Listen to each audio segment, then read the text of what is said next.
Welcome to our tutorial on how to show the drafts label in Gmail on your PC. If you want to have quick access to your draft emails, follow these simple steps. Step 1. Open Gmail. Launch your Gmail account by visiting the official website and signing in. Step 2. At the top of the screen, click on Settings. It is represented by a gear icon. Step 3.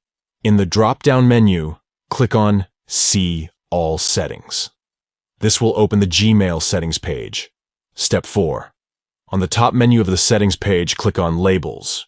This will display all the labels associated with your Gmail account. Step 5. Locate the Drafts label and click on Show next to it. This will enable the display of the Drafts label in your Gmail sidebar, allowing you to easily access and manage your draft emails. By showing the Drafts label in Gmail, you can have a more streamlined workflow and ensure that you never lose track of your unfinished emails. Thank you for watching our tutorial. Don't forget to subscribe to our channel for more helpful tips and tricks for optimizing your Gmail usage.